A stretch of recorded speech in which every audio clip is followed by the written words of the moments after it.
3256 पर बोलने का अवसर प्रदान किया है, इसके लिए बहुत बहुत धन्यवाद देना चाहता हूं। महोदय, 2024-2025 का जो बजट राजस्थान की विधानसभा में पेश हुआ है, इतना शानदार और जानदार बजट है कि राजस्थान के साथ साथ देश के अन्य प्रांतों में भी राजस्थान के बजट की चर्चाएं लगातार हो रही हैं। मैं मेरी विधानसभा क्षेत्र विराटनगर की ओर से प्रदेश के यशस्वी नेता आदरणीय भजनलाल शर्मा जी को बहुत बहुत धन्यवाद देना चाहता हूं कि आपने किसान से लेकर नौजवान से लेकर महिला शक्ति से लेकर नौजवान तक हर ऐसे वर्ग को जोड़ने का आपने प्रयत्न किया है। महोदय, आज यूथ एंड स्पोर्ट्स और उद्योग के संदर्भ में चर्चा चल रही है। महोदय, मैं किसी बिना भूमिका के मैं निवेदन करना चाहता हूँ आपके माध्यम से। मैं ऐसे विधानसभा क्षेत्र से आता हूँ जहाँ पर मेरे ऐसे खिलाड़ियों ने जन्म लिया जिन्होंने हमारे राजस्थान का नहीं अपितु पूरे भारत राष्ट्र का नाम रोशन करने का काम किया है। उनका जिक्र मैं जरूर आपके माध्यम से आज इस सदन में लेना चाहता हूं। मेरे पापा के बहुत अच्छे मित्र आदरणीय श्री राम सिंह शेखावत जी, जो बड़नगर गांव के रहने वाले हैं, मेरे बिल्कुल गांव के पड़ोसी गांव है इनका, और एशियाड में पहला गोल्ड मेडल जीतने का काम किसी ने किया तो माननीय श्री राम सिंह शेखावत जी ने किया। मैं बधाई देना चाहता हूं।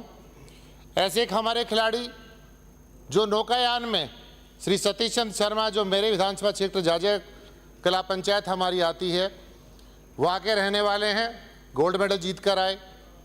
ऐसे एक हमारे नौजवान खिलाड़ी जो मेरे पड़ोसी गांव मंडा के रहने वाले हैं, जिन्होंने अंतर्राष्ट्रीय स्तर पर हमारे भारत का बास्केटबॉल का टीम का नेतृत्व किया। ऐसे खिलाड़ियों ने मेरे विधानसभा क्षेत्र में जन्म लिया है। मैं सभापति महोदय, आपके माध्यम से मैं खेल मंत्री महोदय से आग्रह करना चाहता हूँ। हमारे खेल मंत्री महोदय भारत सरकार में मंत्री भी रहे, जयपुर ग्रामीण के सांसद भी रहे, आप इस सारे खिलाड़ियों को जानते हैं, आप एक खिलाड़ी हैं।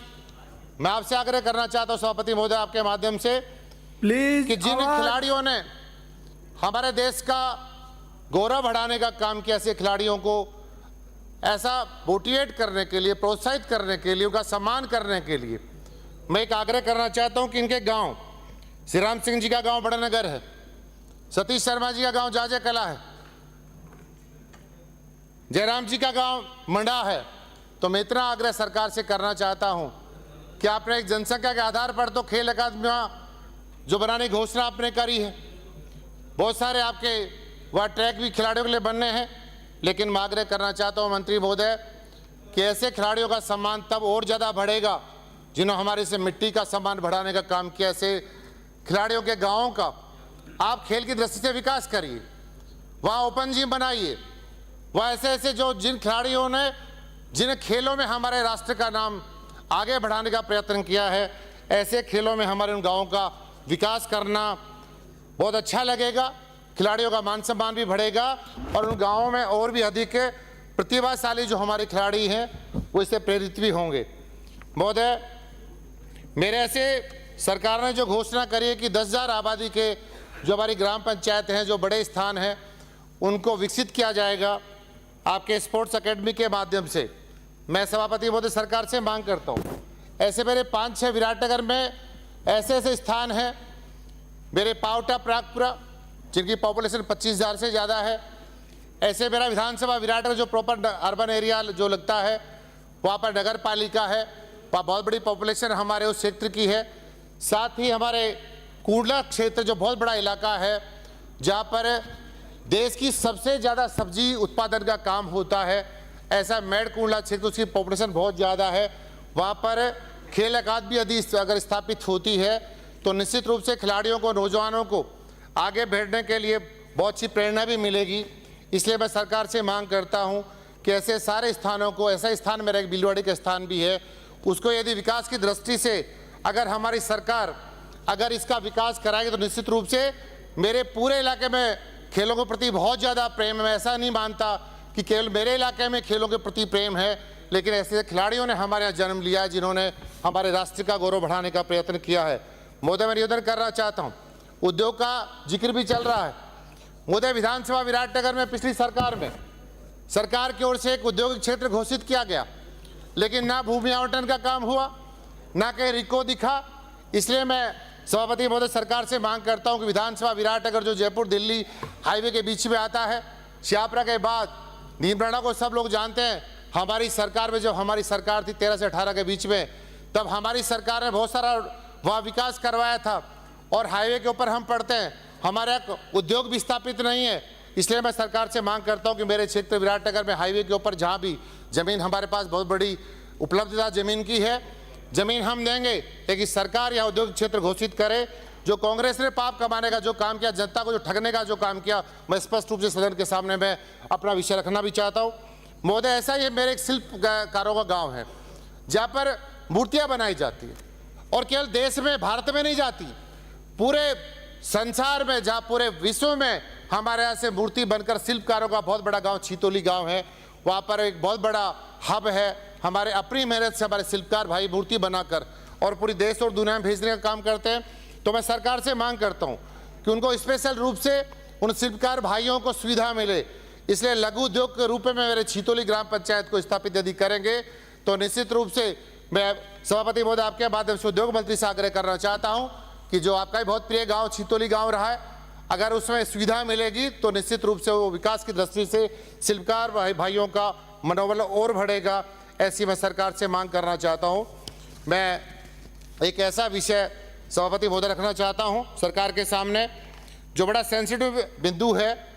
हमारे अल्ट्राटेक सीमेंट का वहाँ एक प्लांट चल रहा है बोनपरा जोधपुरा में, और बहुत लंबे समय से एक समस्या वहाँ के किसानों की बनी हुई है। उसे कई गांव शामिल होते हैं, और अल्ट्राटेक सीमेंट प्लांट लगने के बाद सभी गांव का पुनर्वास किया गया। उसमें 2-3 गांव हमारे छूट गए। कुजोता छूट गया था, एक जोधपुरा गांव छूट गया था।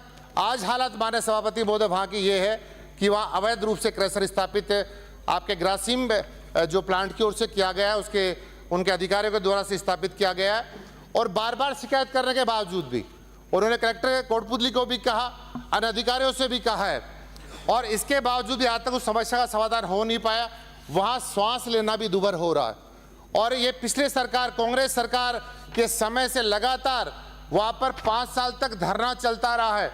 मैं सभापति महोदय आपके माध्यम से विपक्ष को भी मैं अवगत कराना चाहता हूँ, 5 साल लगातार धरना चला, लेकिन कांग्रेस के एक नेता ने जाकर ये नहीं कहा कि आप इस धरने को धरना क्यों दे रहे हो और धरने को समाप्त क्यों नहीं करते हो। तो मैं सरकार से, महोदय ये बहुत सेंसिटिव बिंदु है, इसलिए विषय पर मैं सरकार का ध्यान आकर्षित कराना चाहता हूं। मैं सभापति महोदय आपके माध्यम से उद्योग मंत्री से आग्रह करता हूं कि तत्काल प्रभाव से अच्छे उच्च स्तरीय कमेटी का गठन हो, और जो ये अवैध रूप से बिना किसी एनओसी के वहां पर क्रशर अभी नया लगाया गया, बहुत बड़ा उत्पादन उससे क्रशर से होने वाला है, उसकी जांच होनी चाहिए।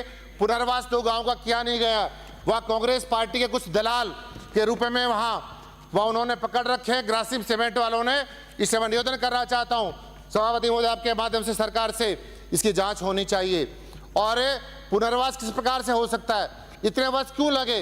जब जमीन एक्वायर हो गई, किसानों को पैसा दिया नहीं गया, आज पुनर्वास किया जाया होता तो मैं समझता हूं कि हमारे उससे उन किसानों का और ज्यादा विकास हो सकता था। लेकिन आज खाना खाना तो बहुत दूर की बात है, श्वास लेना दूभर है। इसलिए मैं सरकार से मांग करता हूं अल्ट्राटेक के खिलाफ जांच बिठाकर इस पूरे विषय की जांच कराई जानी चाहिए और उनके खिलाफ उचित कार्रवाई हो, और जो लगातार 5 साल से हमारे किसान भाई धरने पर बैठे हैं उनको उठाकर उनका सम्मान होना चाहिए। इस प्रकार का निवेदन मैं आपके माध्यम से सरकार से करना चाहता हूं।